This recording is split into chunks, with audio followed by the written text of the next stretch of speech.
উজু করার পরে ছোট্ট একটি দোয়া পাঠ করুন। দুনিয়া থেকে বিদায় হওয়ার সঙ্গে সঙ্গে আল্লাহ সুবহানাহু ওয়া তাআলা জান্নাতের 8টি দরওয়াজা আপনার আমার জন্য খুলে দিবেন। সুবহানাল্লাহি ওয়া বিহামদিহি। যে কোনো দরওয়াজা দিয়ে আল্লাহ তাআলা জান্নাতে আমরা যেতে পারবো, শুধুমাত্র কেবলমাত্র উজু করার পরে ছোট্ট একটি দোয়া পাঠ করার কারণে।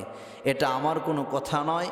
তিরমিজি শরীফের 55 নম্বর হাদিস, প্রখ্যাত সাহাবী হযরত ওমর ইবনুল খাত্তাব রাদিয়াল্লাহু আনহু থেকে বর্ণিত। তিনি বলেন, জনাবে মুহাম্মদুর রাসূলুল্লাহ সাল্লাল্লাহু আলাইহি ওয়া আলিহি ওয়াসাল্লাম সাহাবায়ে কেরামের মাঝে বয়ান করেছেন, আল্লাহ তাআলার পয়গম্বর বলেন, মান তাওয়াজ্জা ফা আহসানাল উযুআ সুম্মা ক্বাল, যে ব্যক্তি উজুকে সুন্দরভাবে করলো, অর্থাৎ উজুর ফরজ উজুর সুন্নত সুন্দরভাবে আদায় করলো, সুন্দরভাবে উজুকে কমপ্লিট করার পরে আমার যে উম্মত জবান দ্বারা পাঠ করবে, আশহাদু আল্লা ইলাহা ইল্লাল্লাহু ওয়াহদাহু লা শারীকা লাহু ওয়া আশহাদু আন্না মুহাম্মাদান আবদুহু ওয়া রাসূলুহু আল্লাহুম্মা জাআলনি মিনাত তাওয়াবিনা ওয়া জাআলনি মিনাল মুতাতাহহিরিন। উজু করার পরে এই কালিমা শাহাদাত পাশাপাশি আল্লাহুম্মা জাআলনি মিনাত তাওয়াবিনা ওয়া জাআলনি মিনাল মুতাতাহহিরিন, আয় আল্লাহ আপনি আমাকে তাওবাকারীদের অন্তর্ভুক্ত করেন, আয় আল্লাহ আপনি আমাকে পবিত্রকারীদের অন্তর্ভুক্ত করেন।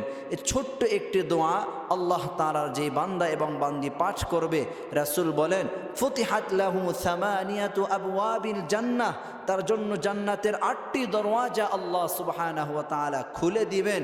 ইয়াদখুলু মিন আইয়িহা শাআ, সে জান্নাতের যে কোনো দরওয়াজা দিয়ে আল্লাহ তাআলা জান্নাতে যেতে পারবে। সুবহানাল্লাহি ওয়া বিহামদিহি।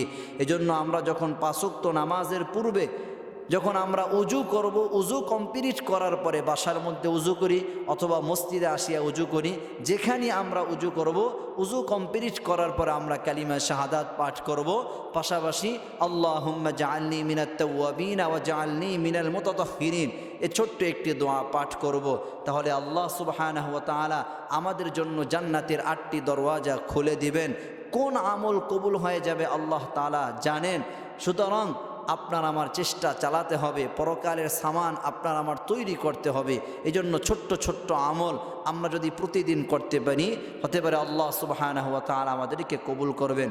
রব্বে কারীম আমাদের সকলকে এই হাদিসের উপর আমল করার তৌফিক দান করুন, বলেন আমিন।